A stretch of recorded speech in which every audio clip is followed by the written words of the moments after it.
안녕하세요. 우리 로마서 8장 말씀 읽겠습니다. 로마서 8장 12절부터 17절까지 읽겠습니다.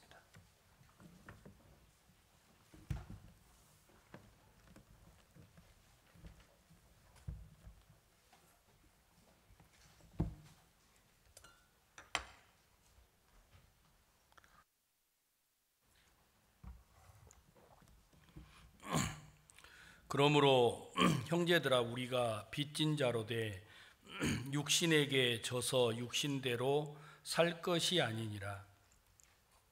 너희가 육신대로 살면 반드시 죽을 것이로되 영으로서 몸의 행실을 죽이면 살리니, 무릇 하나님의 영으로 인도함을 받는 그들은 곧 하나님의 아들이라.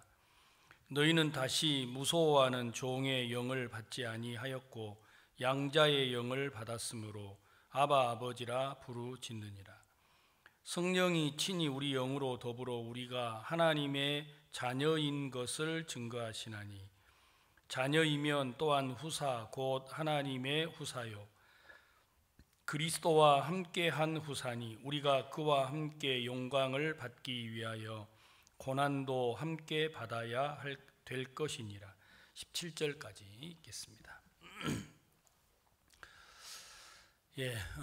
코로나 때문에 아침에 가서 PCR 검사 받고, 여러분 혹시라도 만나면 좀 그럴까 싶어서 제가 좀 뒤로 올라왔습니다. 하나님께서 이번 전도 여행, 우리가 방금 파라과이, 아르헨티나, 브라질 여러분 면담 소식을 보셨는데 너무 이렇게 감사하고 하나님께서 우리 교회 속에 하시는 일들이 너무 신기하고 놀라운 마음이 제게도 많이 있었습니다. 우리 남미 전도 여행 이야기는 오늘 저녁에 우리가 연합으로 우리 교회에서 예배를 드리려고 하는데 그때 좀 자세히 말씀을 드리도록 하겠습니다. 저는 제가 이번에 여행을 하면서 오늘 로마서 8장을 읽게 된 이유가, 이번에 저희들이 브라질 전도 집회를 할 때 우리나라에서는 순복음 교회라고 하고, 이제 그 해외에 나가서는 그분들이 이제 그 하나님의 성회 이렇게 해가지고 해외에서는 굉장히 그 순복음 교회가 많은 나라에 영향을 미쳤습니다. 근데 브라질이라는 나라에서 순복음 계통의 교회가 이제 가장 큰 교회가 여러분 영상에 잠깐 보셨는데 6,000명이 모이는 이렇게 이제 교회입니다. 어셈블리 오브 갓, 그래서 이제 하나님의 성회 이런 교회인데, 이 교회 목사님이 교회를 세울 때 지금 연세가 88세인데 목사님보다 조금 연세가 많으시더라고요. 이분이 이제 이번 코로나 시기에 인터넷을 통해서 목사님 말씀을 들었어요. 그리고 이분이 이제 우리 교회에 이 목사님을 초대를 좀 해야겠다 하셨는데, 목사님이 방문하시기 얼마 앞두고 코로나에 걸려가지고 37일 동안 식물인간으로 계셨어요. 그래서 이제 거의 의식이 없다가 최근에 이제 의식을 회복해가지고 이분이 이제 그 지팡이를 짚어야만이 거동을 할 수 있는 불편한 이제 몸이 됐습니다. 그 인터뷰를 하신 분은 부대표라고 아까 인터뷰에 나왔잖아요. 이분은 그분의 아들입니다.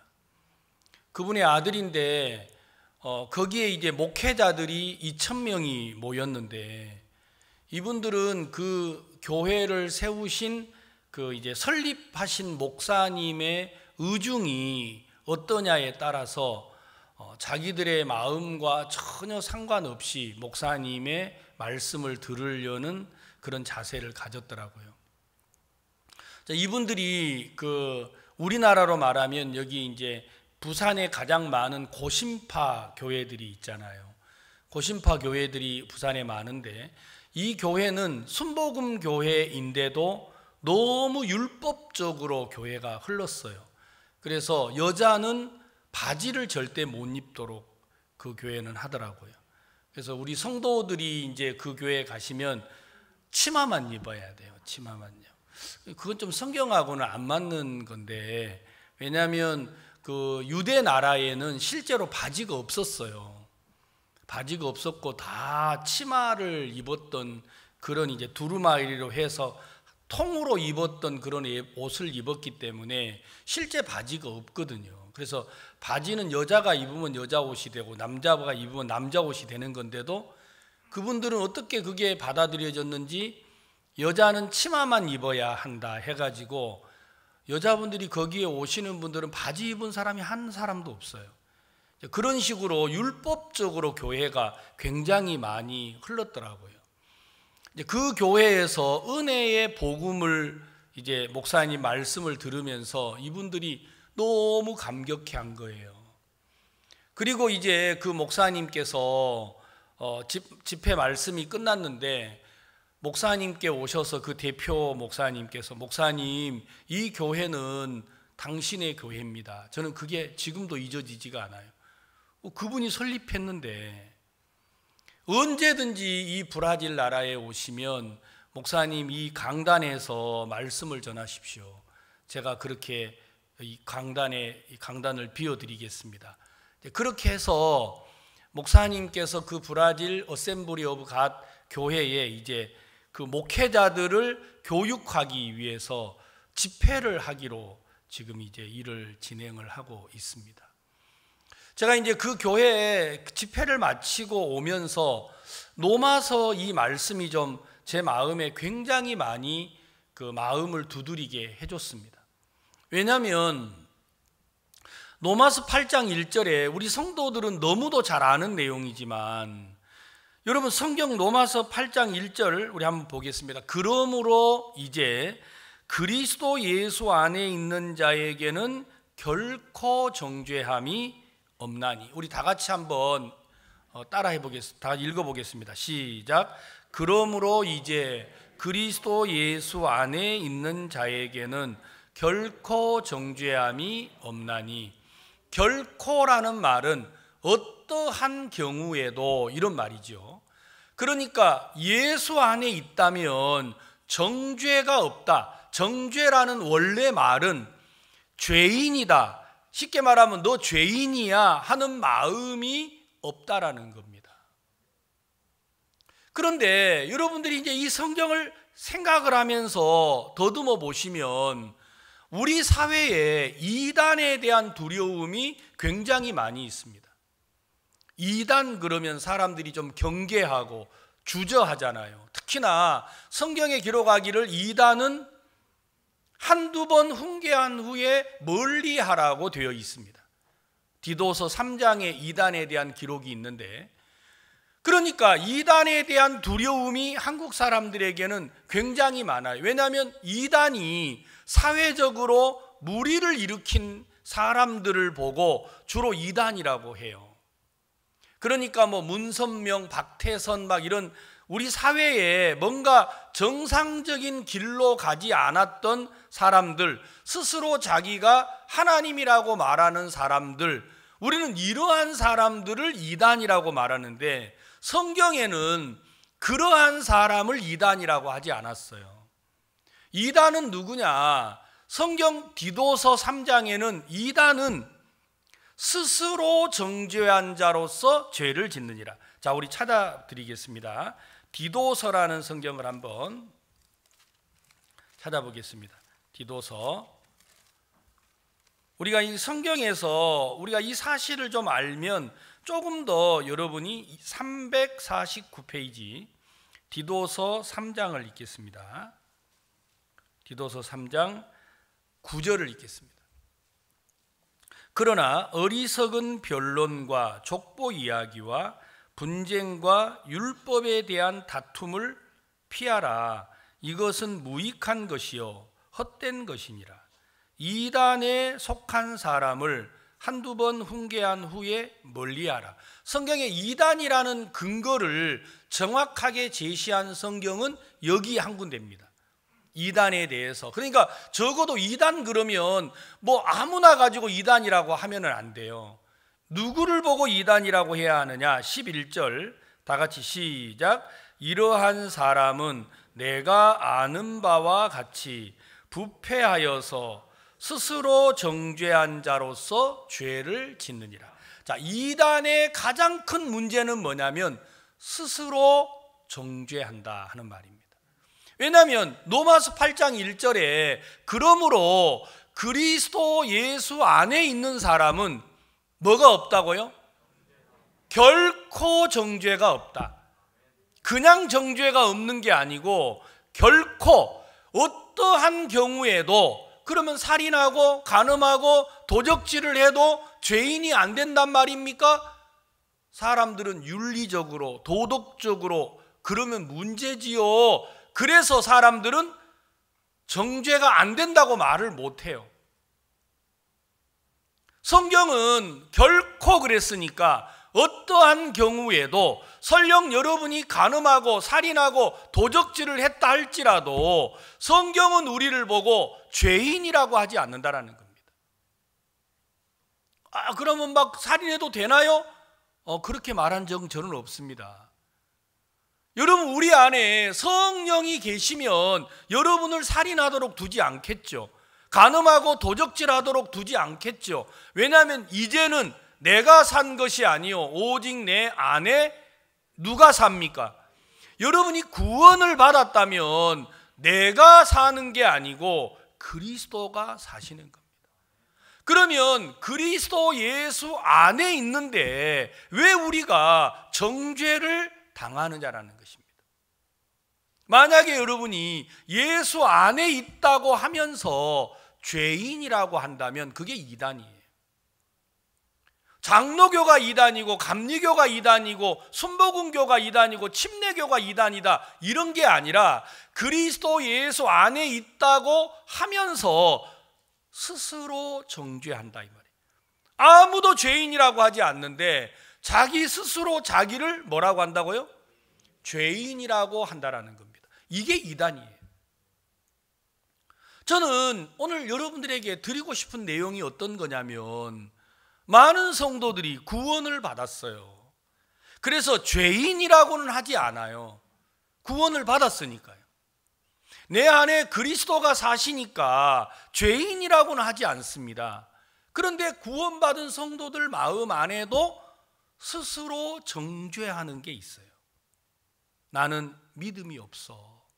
나는 인간적이야. 나는 세상적이야. 나는 약해. 나는 부족해. 나는 잘 몰라. 나는 잘 못해. 우리는 구원을 받고도 이러한 사실이 너무 당연한 거예요. 나는 가난해. 나는 집이 없어. 우리는 쉽게 그 생각에 마음이 내어준다라는 거죠. 그러니까 여러분 마음속에 가난한 사람을 보고 가난하다 그러면 화가 나요, 안 나요? 화가 나지요. 못났다고 생각하는 사람에게 바보라고 하면 화가 나요, 안 나요? 여러분이 돈이 100억이 있는 회사 사장이에요. 누가 여러분을 보고 못났다 그러면 어때요? 화가 나요? 너무 큰 돈이라서 말이 없나요? 여러분 100억이 있는데 누가 못났다 그러면 화낼까요, 안 낼까요? 안 내겠죠. 그래, 못났어. 그런데 난 100억이나 있어. 안 그래요? 벤츠를 타고 다니는데 누가 아이고 차도 뭐 그런 게 이러면 어때요? 웃고 마는 거지요. 그래, 나 이 정도밖에 못 타. 티코 타고 다니는데 차도 이런 모양인데 그러면 어때요? 그러면 화가 많이 나요. 너는 얼마나 좋은 차를 타냐. 여러분들이 구원을 받았습니다. 이제는 내가 산 것이 아니요 내 안에 누가 사십니까? 그리스도가 사시는데 여러분 안에 그리스도가 사는데도 못났습니까? 그리스도가 사는데도 가난합니까? 그리스도가 사시는데도 나는 못합니까? 우리는 구원을 받았다고 하면서 너무 많은 정죄 아래 있다라는 겁니다. 죄인이라는 마음은 내어주지 않고 있지만 내 삶 속에서 나로 인하여서 우리는 하나님 앞에 은혜를 입고 당당히 나아가는 게 아니고 나로 인하여 스스로 눌리고 정죄하고 자기 속에 빠져 있는 성도들이 너무 많은 거예요. 우리는 그 어셈블리 오브 갓 교회에 가서 말씀을 전하면서 행복했던 게 하나가 있습니다. 많은 사람들이 예수 그리스도의 십자가를 몰라서 죄인이라고 하나, 아니라는 것입니다.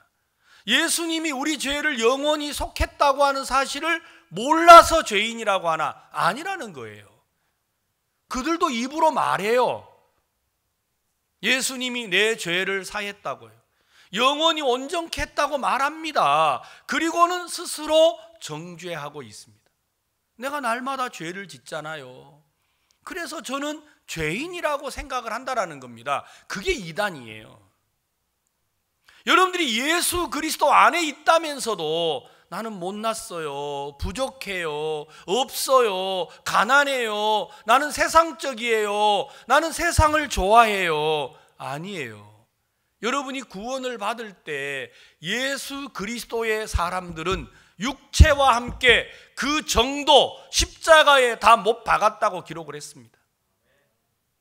근데 왜 우리는 구원을 받고도 여전히 우리 자신을 인정하고 육체에 빠져서 헛된 삶을 살아가고 있느냐고 하는 것입니다. 제가 여러 번 이야기하잖아요. 제가 제 아내랑 대화를 할 때 제 아내는 자주 그런 말을 정말 내게 해요. 여보, 당신은 어디 가서 잘난 체 하지 마세요. 어디 가서 나서지 마세요. 왜 그렇게 생각하느냐고. 당신이 나서면 온 동네 사람들이 당신이 부끄러운 거, 수치, 허물 다 아는데 그냥 뒤에서 조용하게 있어야지 왜 앞에 나가서 그렇게 얼굴을 내미느냐. 저는 제 아내 보러 그래요. 여보, 그러면 내가 조용히 숨어 있으면 내 허물이 사라지냐. 그게 아니잖아요. 여러분들이 부끄러움이 있고 수치가 있고 허물이 있으면 여러분들은 자기를 드러냅니까? 뒤에 가서 숨습니까? 숨으면 여러분의 부끄러움이 사라지나요? 아니잖아요. 여러분 숨어서 정죄를 받잖아요. 그게 여러분의 신앙을 어렵게 하고 있는 겁니다. 여보, 나는 그렇게 생각하지 않아요. 내가 못났으니까, 내가 어리석고 미련하니까 나는 앞에 가야 해요. 그래서 예수로 힘입어야 해요. 나는 그렇게 말을 합니다. 여러분, 제가 목사가 돼서 오늘 여러분 앞에 서 있는 건 여러분보다 뛰어나고 잘나고 나아서가 아니라 나 같은 사람도 복음의 은혜를 입고 살잖아요. 예수님으로 말미암아. 나 같은 사람도 많은 사람 앞에 가서 주를 증거하고 자랑하잖아요. 예수님으로 말미암아. 저는 제가 월드 캠프를 우리 이제 교회 앞에 우리가 하고 있는데 저도 이 캠프를 어떻게 해야 되는지 잘 모르겠어요. 왜냐하면 코로나 상황에서 모든 게 변수가 많아요. 모든 게. 만약에 이 코로나가 우리 캠프 중에 생긴다. 그럼 어떻게 될까? 전보다도 너무 많은 생각을 해야 하는 거예요. 하나님께서 제 마음에 그러면 어떻게 하지? 코로나가 안 끝나면 우리는 마스크가 많이 필요하겠구나. 그래서 마스크를 지원을 받았어요. 어떤 사장님께서 우리가 캠프한다라는 걸 알고 마스크를 저한테 10만 개를 주겠다 하시더라고요. 저 텐트 3동이나 있잖아요. 저기 안에 마스크 10만 개 있어요. 훔쳐가지 마세요. 여기 오신 분들 와가지고 여러분 개막식에 18,000명이 들어올 수 있어요. 개막식에 18,000명이 오면 그 하나씩 주면 사람이 심리적으로 또 하나만 안 가져가잖아요. 꼭 뒤에서 2개, 3개 가져간 사람이 있잖아요. 그러면 10만 개라고 해도 하루에 저거 여러분 뭐 이틀에 한 번 쓰면요, 저 금방 없어져요. 거기 오신 분들 코로나가 걸렸는지 안 걸렸는지 하다못해 테스트 하나 해봐야 되잖아요. 여러분 그 테스트기 밖에 가서 살려면 8,000원 달란대요. 요즘에는 좀 떨어졌는지 모르겠는데 그걸 4만 개를 좀 지원을 받고 싶었어요. 누가 나한테 4만 개를 주겠어요? 여러분 8,000원에 4만 개면 3억 2천만 원이잖아요. 말이 안 되는 이야기인데, 근데 하나님이 이게 우리에게 길이 열리니까 어떤 그 코로나 키트 만드는 회사 사장님이 내한테 25,000개를 공짜로 주겠대요. 야, 진짜 이 사람 복 받아야겠더라고요. 안 그래요? 여러분 마스크 하나 1,000원 잡아도 1억입니다. 1억. 여러분 그 코로나 테스트기 그거 1,000원에 누가 팔아요? 1,000원에 안 팔잖아요. 최소한 3,000원이라 그래도 돈이 얼마예요? 여러분 우리가 하는 일은 불가능한 일 같아 보이는데 하나님이 하나하나 길이 열리는 거예요. 우리 성도들이 나가서 후원을 받고 일한 이야기를 들어보면 제가 너무 기쁘고 감사했어요. 왜냐하면 우리가 가진 것도 없고 아는 것도 없고 이 일을 하면서도 이게 과연 될까 하는 주저하는 마음도 우리 안에 있습니다. 그건 어디까지나 우리의 모습입니다. 성경은 여러분이 구원을 받았다면 여러분들이 믿든 믿지 아니하든 여러분 안에 그리스도가 살아계시는 걸 믿어야 합니다. 아시겠습니까? 자, 그러면 여러분들이 그리스도가 여러분 안에 살아계신다면 여러분을 따라서 말을 해야 하는 게 아니고 그리스도로 말미암아 말을 하셔야 돼요. 그 일이 잘 되고 안 되고는 나중에 생각하시고 여러분들이 좀 이해가 안 가고 받아들이기 어려워도 구원을 받은 성도들이라면 그리스도로 말미암아 말을 하셔야 됩니다. 그러면 하나님이 여러분의 삶에 일을 시작하시는 거예요. 그런데 사탄이 여러분과 내게 왜 시험을 하고 우리를 미혹에 빠뜨릴 수 있느냐? 자꾸만 예수 그리스도 안에서 그리스도를 바라보지 아니하고 예수 그리스도 안에서 자기를 바라보게 한다라는 겁니다. 사무엘하 9장에 보면 무비보셋이라는 사람이 있어요. 그 아버지 요나단이 다윗과 약조를 맺었습니다. 다윗이 생명을 얻으면서 요나단과 약속을 하기를 네 후손을 내가 지키겠다고 약속을 했어요. 요나단이 죽고 그 아들 무비보셋이 2발이 쩔뚝이로 생명을 부지했습니다. 다윗이 이스라엘의 왕이 되자마자 그는 제일 먼저 요나단과의 맺은 언약으로 인해서 사울의 집에 남은 사람을 찾았어요. 찾아보니까 요나단의 아들 무비보셋이 남아 있었죠. 사무엘하 9장. 그래서 다윗은 무비보셋을 불렀어요. 그리고 말했습니다. 네 아버지 요나단과 내가 약조를 맺었다. 이제 너의 모든 재산은, 네 아비의 모든 재산은 너에게 돌려줄 것이다. 그리고 너는 내 상에서 항상 나와 함께 음식을 먹도록 내가 하겠다. 그러니까 무비보셋을 왕자와 같이 다윗의 상에서 자기 아들로 지나도록 해 주었습니다. 그러나 무비보셋 마음은 다윗과 달랐다라는 거예요. 그런 아들로서 당당하고 떳떳하게 살아갈 수 있는 조건을 얻었지만 무비보셋은 그 왕의 약속을 믿는 믿음이 없었어요. 그러니까 그 사람은 다윗의 집에 머물면서 다윗의 상에 앉아 음식을 먹으면서도 그는 무슨 생각을 했어요? 왕이여, 왜 죽은 개 같은 나를 돌아보십니까? 매일 그랬다라는 겁니다. 왕은 한 번도 그를 죽은 개로 여기지 아니하고 아들로 여기고 그 아버지로 인하여서 생명을 얻었기 때문에 그는 모든 걸 무비보셋에게 전하고 싶었습니다. 그게 다윗의 마음입니다. 그런데 무비보셋은 그런 다윗의 마음하고 다르게 살아가는 거예요. 왜? 다윗과 함께 지나면서도 다윗의 마음을 받아들이지 아니하고 자기 마음에 빠져 있으니까 그는 여전히 다윗과 다른 삶을 살더라는 겁니다.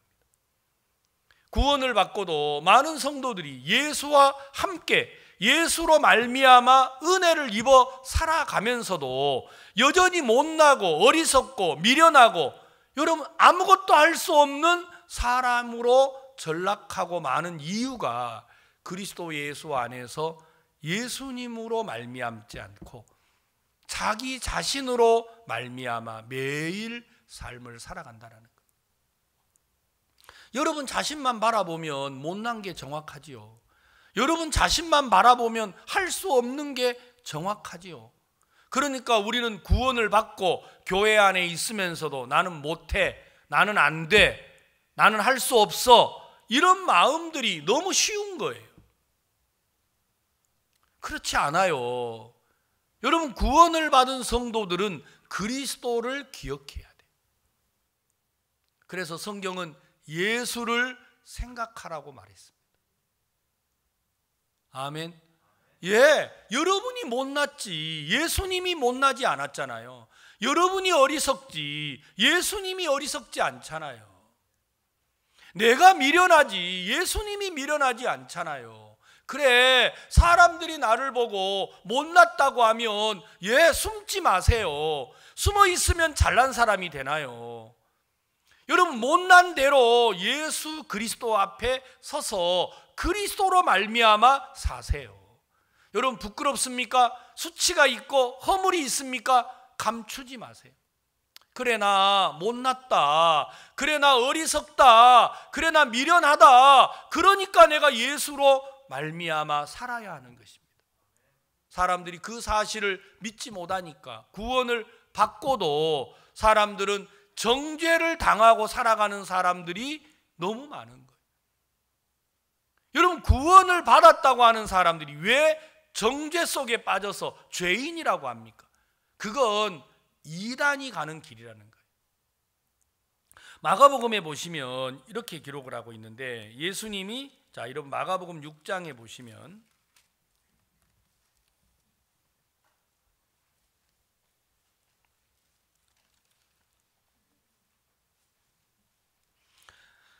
마가복음 6장 30절입니다. 사도들이 예수께 모여 자기들의 행한 것과 가르친 것을 낱낱이 고하니 이르되 너희는 따로 한적한 곳에 와서 잠깐 쉬어라 하시니 이는 오고 가는 사람이 많아 음식 먹을 겨를도 없습니다. 이에 배를 타고 따로 한적한 곳에 갈새 그 가는 것을 보고 많은 사람이 저희인 줄 안지라. 모든 고을로부터 도보로 그곳에 달려와 저희보다 먼저 갔더니 예수께서 나오사 큰 무리를 보시고 그 목자 없는 양 같음을 인하여 불쌍히 여기사 이에 여러 가지로 가르치시더라. 예수님이 이제 가시니까 걸어가지고 사람들이 전부 다 모였어요. 35절 때가 저물어 가매 제자들이 예수께 나와 여짜오되 이곳은 빈들이요 때도 저물어 가니 무리를 보내어 두루 촌과 마을로 가서 무엇을 사 먹게 하옵소서. 대답하여 가라사대 너희가 먹을 것을 주라 하시니 여짜오되 우리가 가서 200데나리온의 떡을 사다 먹이리이까. 이르시되 너희에게 떡 몇 개나 있느냐. 가서 보라 하시니 알아보고 가로되 떡 5개와 물고기 2마리가 있더이다 하거늘. 예수님이 이제 말씀을 전하니까 수많은 사람이 모였어요. 제자들은 생각을 하기를 여러분 5,000명이나 남자만 5,000명이니까 이때 당시는 여자는 수를 세지 않았어요. 여러분 우리 교회도 보면 남자가 많아요, 여자가 많아요? 성경에 여자가 죄를 많이 지어서 훨씬 더 구원도 많이 받는데 그러니까 여러분 여자 수를 안 셌으니까 남자만 5천이니까 거기에 여자는 안 올 리가 없잖아요. 그러면 1대1로 왔다고 해도 10,000명이에요. 어린아이까지 왔으면 얼마나 많은 사람이 모였겠어요.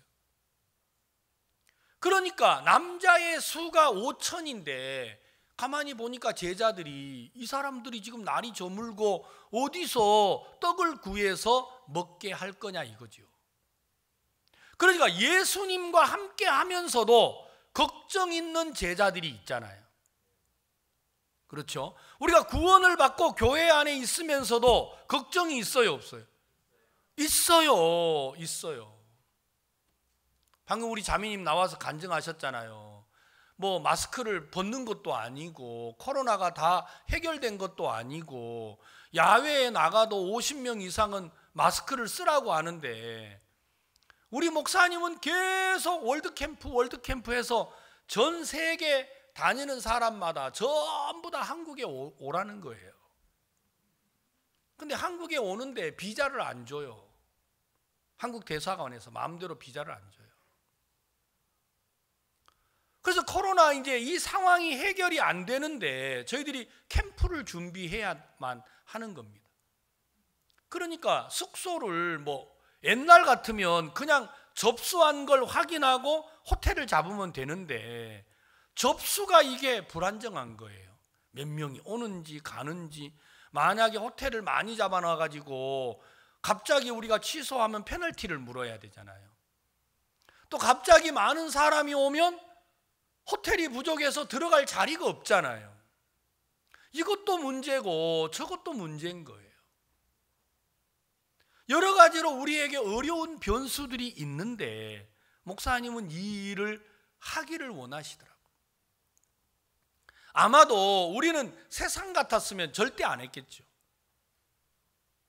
하나님께서 우리에게 캠프를 하기로 마음을 정하고 나아가는데도 우리 마음에 염려가 있고 걱정이 있고 두려움이 있더라고요. 그러면 저도 생각을 해봅니다. 부산에서 캠프를 하니까 제가 이제 총책임자를 맡아서 해야 돼요. 할 수 없이요. 그러면 내가 여기 있는 게 더 편해요? 해외 여행을 하는 게 더 편해요? 여기 있는 게 훨씬 편하잖아요. 해외여행하고 있으면 더 불안하잖아요. 그런데 목사님은 제게 자주 말씀하시기를 자네가 하는 일이 뭐가 있어? 하고 자꾸 물어보세요. 너 없어도 여기 캠프 잘 돌아가. 그러니까 여기 있어야 돼요? 나가야 돼요? 나가야죠. 나가면 불안해요? 안 불안해요? 안 불안해야 되는데 나가면 막 어제 이제 제가 밤에 늦게 오니까 제 아내가 그동안 3주 동안 이제 그 스트레스를 저한테 다 쏟아붓는 것 같더라고요. 밤에 이제 뭐 이것도 잘 안 되고 이것도 잘 안 되고 여보 그러니까 너무 감사하지. 그러니까 당신은 이뿐이라 하면서 그러더라고요. 그러니까 이제 걱정하는 게 좋아요? 걱정 안 하는 게 좋아요? 안 하는 게 좋아요. 안 하면 무심한 사람이 되고 걱정을 하면 믿음 없는 사람이 되고, 그러니까 우리는 안 할 수도 없고 할 수도 없고 늘 그 사이에서 우리가 이제 고민을 하잖아요. 그러니까 예수님과 함께 하는데도 제자들에게 걱정이 있어요, 없어요? 아, 저는 이게 너무 감사했어요. 예수님과 함께 한 사람은 걱정이 있어요, 없어요? 아니, 솔직히 여러분 생각에 예수님과 함께 한 사람은 걱정이 있을까요, 없을까요? 없어야 될 것 같죠. 그런데 예수님과 함께 하는데도 막 걱정도 하고 하잖아요. 예, 그러니까 우리의 걱정이 문제가 아니라, 여러분 걱정은 아무 문제 없어요. 두려움도 아무 문제 없어요. 여러분과 함께 계시는 그리스도를 발견하고 그를 의지하는 게 길이고, 여러분들이 그를 의지하지 못하면 그게 걱정으로 남는 거예요. 아멘. 자, 그리스도인은 그래서 날마다 그리스도를 생각해야 합니다. 여러분, 우리가 예수님을 생각하면 그 주님은 절대 절대로 우리를 가만히 두지 않습니다. 마가복음 7장에 예수님이 바다 위에서 괴로이 노를 젓는 제자들을 보셨잖아요.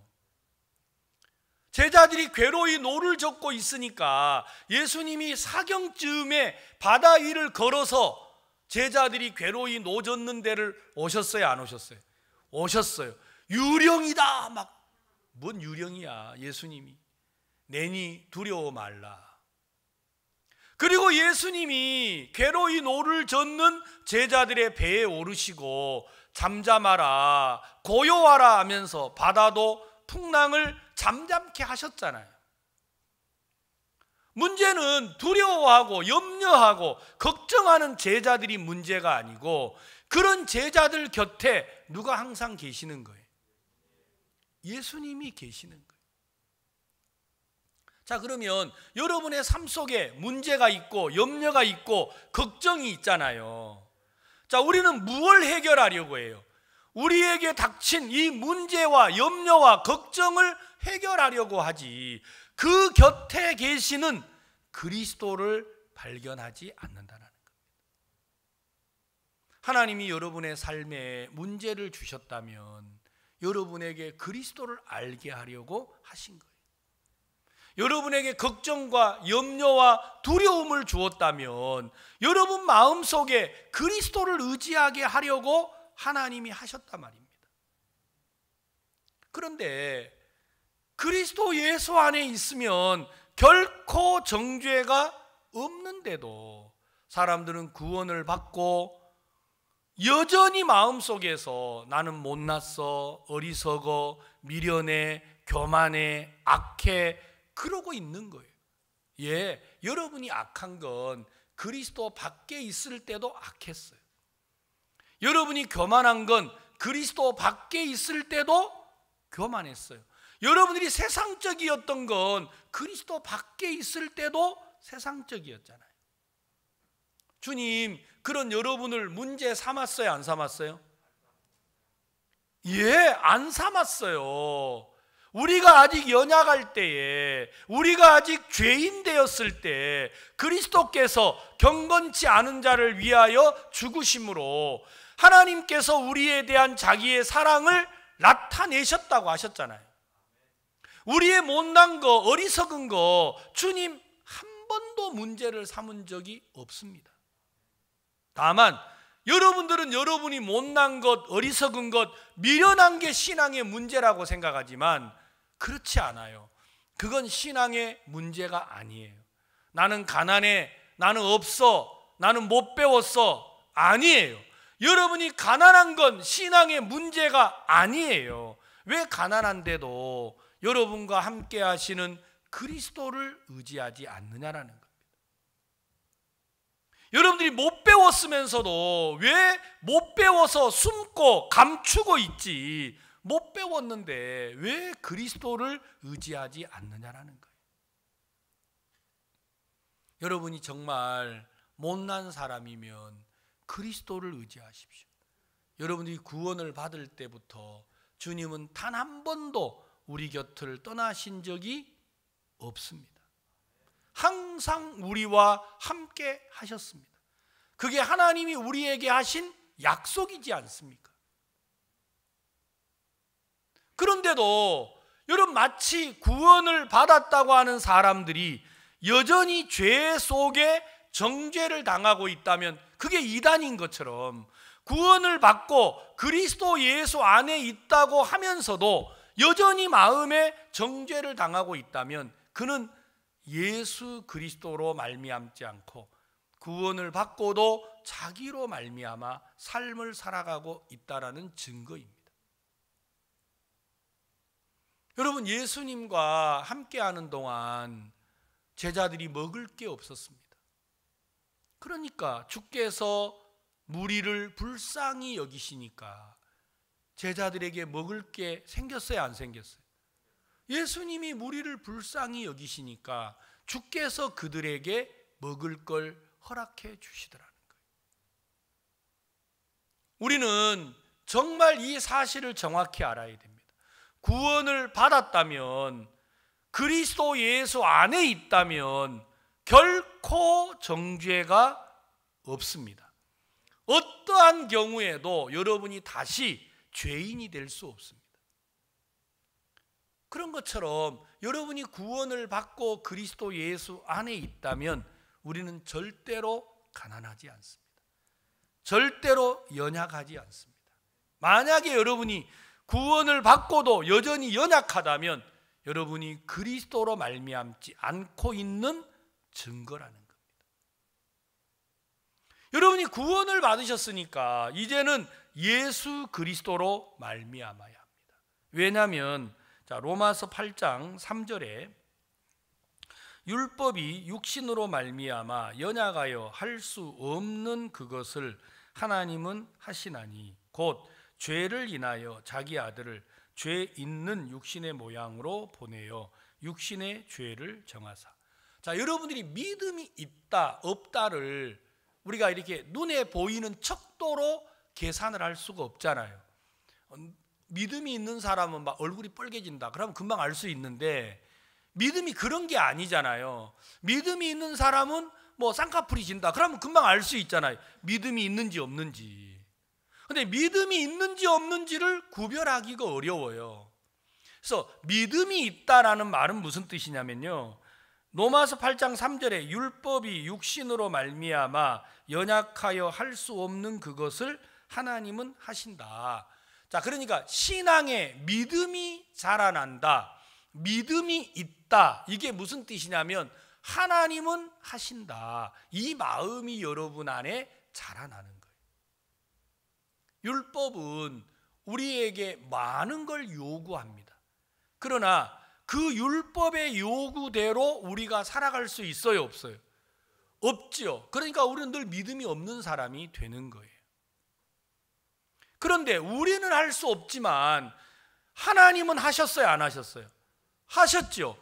그래서 여러분 안에 믿음이 자라났다, 이 말은 뭐냐면 하나님은 하신다라는 마음이 자라고 있는 거예요. 그래, 나는 못났어. 그러나 하나님은 지혜로우셔. 나는 어리석어. 하나님은 능력이 많아. 나는 아무것도 없어. 하나님은 모든 걸 가졌어. 그 사람을 보고 믿음의 사람이라고 하네요. 아멘. 우리에게는 길이 없어요. 예, 그러니까 하나님에게는 길이 있어요. 그 줄을 의지하고 발을 내딛는 사람들, 그들이 바로 믿음의 사람, 바로 예수 그리스도를 힘입는 사람들이라는 겁니다. 우리 성도들 삶에 어려움은 누구에게나 있습니다. 문제는 누구에게나 있습니다. 연약하고 부족한 건 누구에게나 있습니다. 그러나 하나님은 하신다라는 믿음을 가진 사람은 많지 않습니다.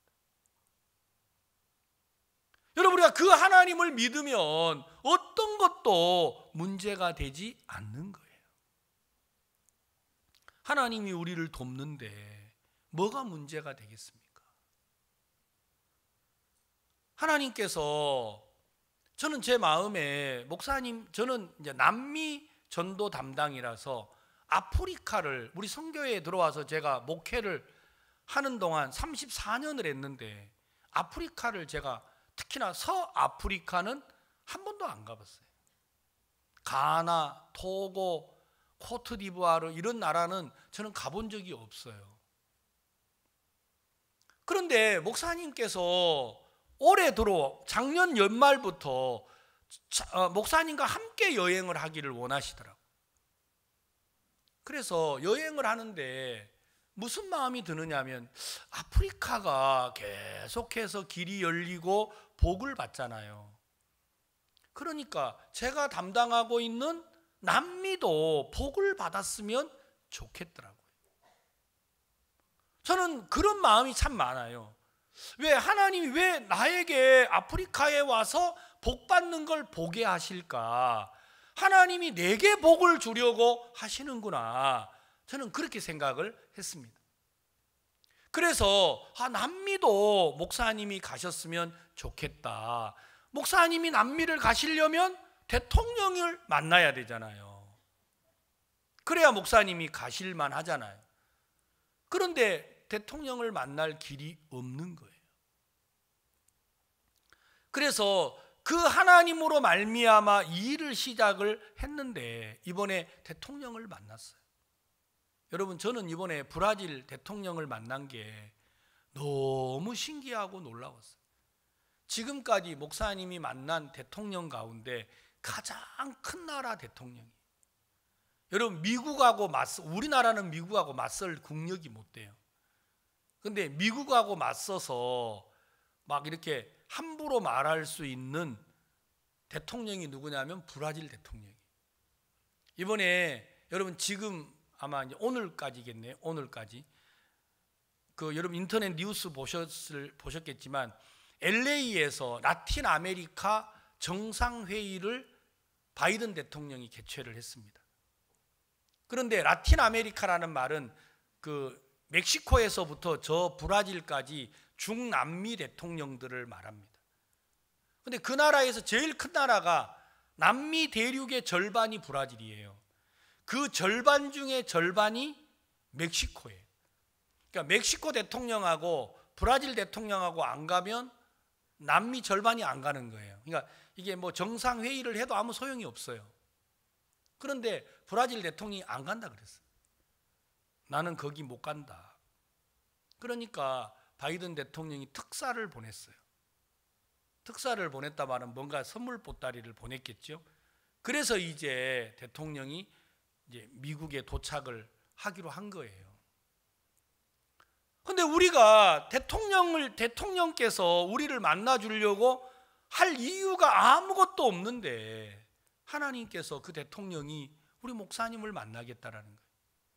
미국으로 출발하는 비행기 일정을 늦추고 목사님을 만난 거예요. 저들은요, 너무너무 행복했어요. 과연 이분이 우리를 만나 줄까? 그게 궁금하고, 바이든 대통령하고 안 간다고 막 어거지를 부릴 수 있는 그런 대통령인데, 이분이 복음을 듣고 목사님께 인사를 다 나누고 난 뒤에, 목사님, 제가 내 집무실을 목사님께 좀 보여주고 싶습니다. 저는 그게 너무 감사했어요. 당신 개인 집무실로 우리를 초대해가지고 목사님, 대통령이 어떻게 업무를 보는지를 다 보여주고 거기서 사진을 찍도록 해주더라고요. 저는요, 이번에 여행을 이렇게 하면서 하나님이 우리와 함께 하신다라는 게 너무 놀라운 거예요. 왜 우리가 못났다고 생각을 하고, 왜 우리가 어리석다고 생각하고, 왜 우리가 쉽게 나는 못났어, 미련해, 교만해, 왜 우리가 쉽게 이런 생각을 하나? 여러분 마음속에 문득문득 여러분들을 정죄하는 생각들이 많아요, 안 많아요? 많잖아요. 나는 가난해, 나는 못 배웠어, 나는 믿음이 없어. 그거 정말 하나님을 무시하는 말이에요. 구원을 받은 성도라면 그건 하나님을 업신여기는 말이라는 겁니다. 여러분 마음속에 자기를 믿는 마음이 크게 자리를 하고 있다는 이야기예요. 여러분이 구원을 받았다면 여러분 안에 영원히 여러분과 함께 하시는 그리스도가 계심을 믿어야 합니다. 아멘. 정말이에요. 여러분 그냥 고개만 끄덕이지 마세요. 여러분 못났으니까 숨고 가리고 감추지 마세요. 그런다고 잘난 사람 되지 않잖아요. 그런다고 여러분들이 그 못남이 감추어지지 않잖아요. 여러분 못난 거 자랑한 것 못되지만 못났다고 숨지 마세요. 그래, 나같이 못났으니까 하나님이 누구를 주신 거예요? 예수님을 주셨잖아요. 아멘. 여러분 우리가 이 사실을 정확히 기억해야 돼요. 자, 오늘 로마서 8장 12절에 이게 무슨 내용이냐면, 그러므로 형제들아 우리가 빚진 자로 돼 육신에게 져서 육신대로 살 것이 아니니라. 자, 여러분 왜 우리가 육신대로 살지요? 이 자막을 띄워놔 보세요. 이게 앞에 글씨를 한번 성경 구절을 보세요. 그러므로 형제들아 우리가 빚진 자로 돼 육신에게 져서 육신대로 살 것이 아니라 그랬죠. 여러분 육신대로 산 적이 있죠? 자, 우리가 육신대로 산 이유는 뭐 때문이에요? 여러분이 육신적이라서가 아니라 육신에게 져서 육신대로 산다. 왜 그러면 우리가 육신에게 지는 거예요? 여기 앞에 뭐라고 돼 있어요? 그러므로 형제들아 우리가 뭐한 사람이다? 따라해 보세요. 빚진 자. 자, 다시 말하면 빚을 졌다 이 말은 복음의 빚을 진 건데, 예수 그리스도가 우리의 죄를 담당하시려고 십자가에 못 박혀 돌아가셨어요. 맞습니까? 내가 죽어야 될 죽음을 누가 대신한 거예요? 그리스도가 대신한 거예요. 그래서 이제는 내가 산 것이 아니요 내 안에 그리스도가 살게 하셨어요. 자, 그럼 우리는 복음의 빚을 졌어요. 나를 살리기 위해서 예수님이 십자가에 돌아가신 거예요. 자, 그렇다면 이제는 내가 산 것이 아니요 내 안에 누가 삽니까? 그리스도가 삽니다. 자, 그런데 왜 우리가 육신과 싸움에서 지느냐? 왜 우리가 져서 육신대로 사느냐? 이건 여러분들이 복음의 빚을 진 걸 정확히 안 믿는 거예요. 자, 예를 들어서 잘 보세요. 여러분 안에 미움이 올라와요. 자, 미움이 올라와 본 적 있어요? 예? 꾸벅꾸벅 졸지 마시고. 자, 여러분 미움이 올라와 본 적 있어요? 예, 대답 안 한 사람은 한 번도 안 미워본 사람이. 자, 여러분 마음에 화가 올라올 때가 있어요? 예. 자, 그럼 여러분 화가 올라오면 어떻게 해요? 예, 우리 링컨 학생들처럼 화를 내지요. 자, 여러분 화가 올라오면 화를 내는 사람이 있고, 두 번째는요, 화를 참는 사람이 있죠. 그렇죠? 자, 화가 올라와서 화를 내는 사람, 그 사람들은 화에 끌려갔으니까 믿음이 없다고 생각하겠죠. 화를 참는 사람은 믿음이 있다고 생각할 수 있어요. 그러나 성경은 왜 여러분들이 화가 올라왔을 때 화에 끌려가느냐? 우리는 육신에게 져서 육신대로 살 것이 아니라 그랬습니다. 왜 우리가 육신에게 지느냐? 복음의 빚을 진 걸 못 믿는 거예요. 자, 만약에 여러분이 복음의 빚을 진 사람이라는 걸 믿는다면 나를 살리기 위해서 예수님이 십자가에 못 박혀 돌아가셨어요. 그럼 여러분 안에 누가 사는 겁니까? 예수님이 사는 거죠. 자, 그럼 잘 생각하세요. 여러분 안에 예수님이 살아요. 나는 죽었어요. 자, 여러분 안에 화가 올라와요. 그럼 어떻게 되지요? 예수님이 사시는데 화가 올라올까요? 내가 죽었는데 화가 올라올까요? 아니죠. 근데 화가 올라왔어요. 이거 여러분들이 생각을 잘 하셔야 돼요. 아니야, 나는 이미 죽었는데, 내 안에는 그리스도가 사는데, 그러면 지금 내 안에 올라오는 이 화는 내게 아니라는 거예요. 따라해 보세요. 내 것이 아니다. 예, 사탄이 여러분들을 속이는 거예요. 내 것이 아닌데 여러분의 것이라고 속였어요. 그래서 여러분들이 육신에게 져버려요. 왜? 내가 정말 복음의 빚을 진 사람인 걸 믿는다면 내 속에 화가 올라올 때, 야, 화야, 미움아, 원망아, 불평아, 나는 죽었어. 내 안에 그리스도가 살아. 근데 왜 내 속에 미움이 올라왔지? 아, 이거 사탄이 나를 속이고 있는 거구나. 그러면 여러분들이 참을 필요도 없고 미움에 끌려갈 필요도 없어요. 이건 내게 아니라는 거예요. 아멘. 예, 누가 여러분에게 말해요. 이번에 막 세계에서 제일 좋은 차가 나왔어요.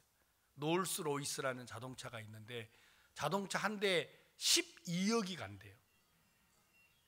자, 그런 자동차 10모델이 나왔대요. 그럼 여러분 거기에 관심이 있을까요? 왜요? 10모델이 나왔다는데. 여러분 그게 10개 나오든 1000개 나오든 우리하고는 어때요? 왜요? 예, 돈이 없으니까요. 막 광고가 나와도 별로 관심이 없어요. 그렇죠? 막 판촉을 하고 막 홍보물을 돌려도 누가 주는 뭐 볼펜이나 받아가지 별로 그거하고는 관심이 있어요, 없어요? 없어요. 왜? 내가 돈이 없으니까. 돈이 없다라는 걸 정확하게 알면 아무리 광고를 해도 관심이 없어지잖아요. 그것처럼 여러분 안에, 그래 내가 사는 게 아니야, 내 안에 그리스도가 사셔, 나는 예수와 함께 죽었어, 그걸 믿는 사람이라면 여러분 안에 미움이 올라오고 원망이 올라오고 불평이 올라왔을 때 여러분들 어떻게 해요? 이거 죽은 건데, 이거 내게 아닌데, 그러면 거기에 우리가 반응을 합니까 안 합니까? 안 한다라는 거예요. 예, 여러분 마음에 두려움이 올라와요. 염려가 올라와요. 걱정이 올라와요. 그래, 내가 예수와 함께 죽었어. 걱정아, 너 잘못 찾아왔어. 이제는 내 안에 그리스도가 살아. 그래, 캠프가 안 될 수도 있어. 캠프를 못 할 수도 있어. 그러나 이 캠프를 하시는 분은 누구예요? 하나님이에요. 아멘. 하나님이 한 생명을 구원하기 위해서 이 캠프를 하는 건데, 그래 한 사람이라도 우리가 복음으로 인도하자, 그렇게 생각을 하니까 하나님이 길을 열어주시더라고요. 우리 교회 IYFE를 하고 있는 손진현 형제가 있는데 저한테 그러는 거예요. 목사님, 이번에는 꼭 알아야 될 게 있습니다. 그게 뭐냐고. 우리가 월드캠프를 하는데 이제 백스코 오디토리움도 빌리고 그 바로 옆에 붙어 있는 게 제1전시관이고 그 옆이 전시관이라고 큰 건물이 있어요. 그래서 우리 건물하고 바로 연결되어 있는 게 제1전시관인데 거기를 딴 사람들이 빌렸대요. 그래서 우리가 거기를 통행을 못하고 마당을 지나가야 된다고 하더라고요. 내 마음에, 야, 마당을 지나가? 그러면 그 마당에다가 텐트를 쳐가지고 거기다가 컬처를 하면은 좋겠다. 그러면 사람들이 그냥 마당을 안 가면은 무료하잖아요. 그 넓은 공간을요. 거기다가 텐트를 치려고 생각을 하니까 돈을 많이 달라고 하는 거예요. 가로 세로 5m에 하루에 2만 원씩을 줘야 된대. 그럼 텐트 빌리는데 돈, 그 자리세, 그 멀쩡한 콘크리트 바닥을 왜 돈 주고 파는지 모르겠어요. 그것도 이제 공간이 넓으니까 돈이 그 막 7, 8일 빌리려 그러면 돈이 막 정말 많이 드는 거예요. 저는 마음에 내가 돈이 있으면 그거 금방 아이고 뭐 하세요, 돈 내가 줄게요 이럴 수 있는데 돈이 없잖아요. 그러니까 이걸 그래 하고는 싶고 돈을 안 들이고 하고 싶은 거예요. 일을 하려고 생각하니까 할 일이 너무너무 많아지더라고요. 야, 그래 하나님이 이번에 우리가 백스코 전체를 그 안에 있는 공연장을 다 쓰고, 여러분 해운대 백사장이 우리가 정부에서 빌릴 때 얼마를 빌리느냐면요, 해운대 백사장이 이렇게 바닷가 쪽으로 폭으로 80m, 뒤쪽으로 100m를 빌려요. 80m, 100m를 우리가 빌려서 해운대 백사장 음악회를 하거든요. 그 말 이해 가시죠? 80m, 100m. 근데 우리가 이 전시장이 얼마냐면 81m에 160m예요. 그 안에 우리 해운대 전시장이. 그러니까 백사장보다 배나 커요. 어마어마한 장소를 우리가 이번에 빌린 거예요. 거기 앞마당까지 빌리니까 아마 뭐 200m에 한 뭐 얼마가 되겠죠. 그러면 우리가 백사장에 빌리는 것보다 훨씬 더 많은 공간을 빌려서 사람들을 모을 수 있겠더라고요. 사람들을 모으려고 생각하니까 너무 많은 지혜가 생기고 방법이 우리에게 주어진 거예요. 저는 내게 닥치는 모든 일들을 생각할 때 하나님이 제게 그런 마음을 넣어줬어요. 그래, 우리에게 어려움도 있고 문제도 있고 시련도 있는데 누구도 있어요? 예수님도 계세요. 이럴 때 아멘을 하세요. 아셨어요?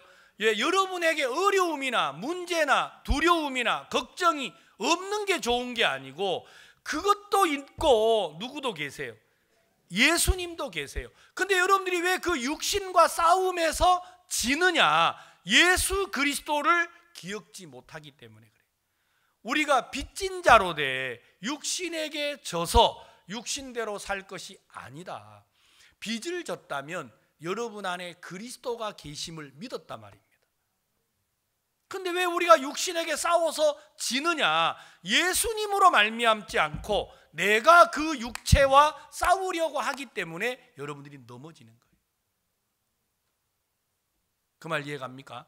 여러분 미련한 거 사실입니다. 감추지 마십시오. 그래, 미련하기 때문에 우리 안에 누가 계세요? 그리스도가 계세요. 아멘. 예, 돈이 없으니까 우리 안에 그리스도가 계세요. 돈도 없는데 왜 하나님 우리에게 캠프하라고 하세요? 돈도 없는데 왜 하나님 우리에게 작정하라고 하시겠어요? 하나님이 우리에게 돈을 주시려고 그러시는구나. 그러면 하나님이 주신 것으로 일을 하면 여러분 나를 높일 필요가 없지요. 감사하고 기쁘고 즐거워지지 않겠습니까? 그래서 그리스도인들은 하나님을 기억해야 합니다. 예수 그리스도를 생각해야 합니다. 육신에게 져서 육신대로 살 것이 아니다. 내가 미련합니다. 어리석습니다. 교만합니다. 여러분 그거 그냥 여러분들이 하는 말이 아닙니다. 그래, 나는 교만해. 그래서 하나님 내게 예수 그리스도를 주시고 그리스도가 나를 위하여 십자가를 지셨어. 그리고 나를 이제 더 이상 나로 말미암아 살지 않고 누구로 말미암아 살도록 하신 거예요? 예수로 말미암아 살게 하셨습니다. 아멘. 이제 우리 성도들은 육신에게 져서 육신대로 살아갈 사람이 아닙니다. 자, 13절. 너희가 육신대로 살면 반드시 죽을 것이로되 영으로서 몸의 행실을 죽이면 살리니. 육신대로 살면 우리가 뭐예요? 육신대로 살면 반드시 죽는다. 이 말이 뭐냐면 여러분 육신대로 산다 이 말은 구원을 받고도 여러분들은 자기 힘으로 자기 능력으로 자기 지혜로 산다면 여러분들은 불행해져요. 근데 구원을 받고 영으로서 몸의 행실을 죽이면 산다. 영으로 몸의 행실을 죽여라. 이게 무슨 뜻이냐면 영이라는 건 바로 하나님의 말씀을 말합니다. 내가 너희에게 전한 이 말이 곧 영이요 생명이라고 했잖아요. 여러분 안에 말씀이 정확하게 있다면 그 말씀이 여러분의 육체를 죽일 수가 있어요. 절대로 말씀이 아닌 것으로 여러분의 육을 죽일 수가 없어요. 영으로서 몸의 행실을 죽이면 산다. 여러분 안에 미움이 올라올 때, 원망이 올라올 때, 불평이 올라올 때 여러분 그걸 여러분들이 억지로 이기려고 하고 여러분들이 그걸 물리치려고 몸부림을 치지 마세요. 여러분들은 그걸 이길 수가 없습니다. 미움이 올라올 때 그 미움이 누구의 것인지를 알아야 돼요. 그거 여러분의 것 아니잖아요. 우리는 예수와 함께 죽었는데 여러분 그리스도가 사시는 우리 안에 미움이 올라올 리가 없잖아요. 원망이 올라올 리가 없잖아요. 두려움이 올라올 리가 없잖아요. 어느 날 종들이 좋은 씨를 밭에 갔다가 뿌렸어요. 아침에 가보니까 뭐가 올라왔다 그랬죠? 가라지가 올라왔더라는 거예요. 종들이 말했어요. 주인님, 우리가 어제 좋은 걸 뿌리지 않았습니까? 왜 가라지가 올라왔습니까? 그때 주인이 말했습니다. 마귀가 그렇게 했다. 사탄이 그렇게 했다. 그러면 우리가 가서 저 가라지를 다 뽑아버릴까요? 우리는 가라지가 있는 게 좋아요, 안 좋아요? 안 좋아요. 가라지가 있으면 좀 게을러 보이잖아요. 그게 싫으니까 우리는 가서 다 뽑아버리고 싶은 거예요. 여러분 안에 미움, 원망, 불평 그거 어때요? 막 다 없애버리고 싶어요. 근데 우리 주님은 그거 그대로 두라는 거예요. 가라지를 그대로 둬라. 혹시 가라지를 뽑다가 뭐도 상하게 한다 그랬죠? 곡식도 상하게 할까 두렵다. 가만히 둬라. 그리고 추수 때에 다 거두어서 알곡은 곡간에 들이고 쭉정이는 불에 태운다라는 거예요. 예, 여러분, 미움이 올라오거든 가만히 두세요. 원망이 올라오거든 가만히 두세요. 두려움이 올라오거든 가만히 두세요. 나는 예수와 함께 십자가에 못 박혔다. 아멘. 내가 산 것이 아니요 내 안에 그리스도가 사신다. 이거 내 거 아니야. 마귀야, 너 나 속이려고 하지 마. 나는 이미 예수와 함께 죽었어. 그래, 내 속에 미움이 있어. 그렇지만 이거 내 거 아니야. 주님, 내 안에 미움이 있습니다. 두려움이 있습니다. 염려가 있습니다. 당신 내 안에 살고 계시지 않습니까? 그래, 그거 염려 그대로 둬라. 내가 너와 함께 할게. 두려움 그거 그대로 둬라. 내가 너와 함께 할게. 우리가 그 주님을 믿는 동안 주께서 우리를 위하여 앞서 일하시고 하나님의 능력과 역사를 나타내시는 겁니다. 그래서 영으로서 몸의 행실을 죽이면 산다고 했습니다. 여러분의 육체, 연약함, 그거 여러분이 해결하려고 하지 마십시오. 우리는 원래부터 연약했습니다. 그걸 아시고 우리 주님은 우리를 위하여 예수 그리스도를 십자가에 못 박으신 겁니다. 우리가 정말 누구를 만나든지 무엇을 하든지 하나님의 분명한 말씀으로 사람들의 마음을 이끌어서 믿음의 길로 인도한다라는 게 너무도 감사했어요. 많은 목회자들이 죄에서 벗어나지 못하고 있다가 우리가 전하는 이 복음을 듣고 죄에서 벗어나서 기뻐하는 모습을 볼 때 너무 감사한 거예요. 사랑하는 성도 여러분, 우리는 하나님 안에 있습니다. 하나님 안에서 내 판단을 따라가지 마시고 하나님 안에서 말씀의 판단을 따라가는 게 그리스도인입니다. 말씀은 뭐라고 하시는지, 아멘.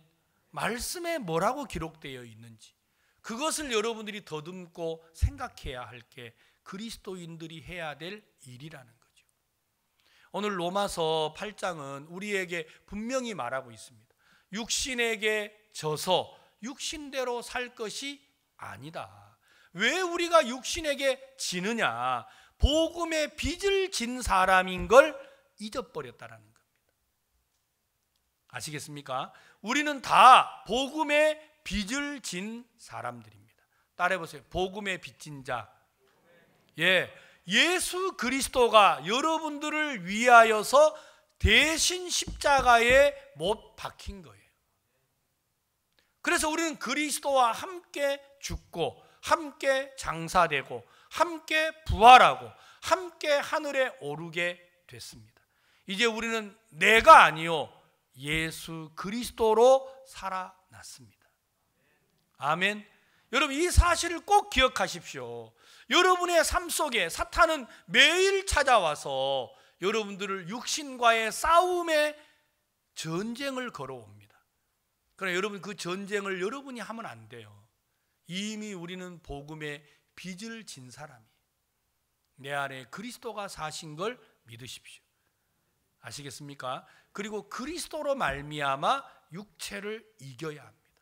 그러면 우리가 이 육체에서 벗어나서 하나님의 능력과 역사를 맛보게 되고 하나님으로 말미암아 여러분들이 새로운 삶을 살게 됩니다.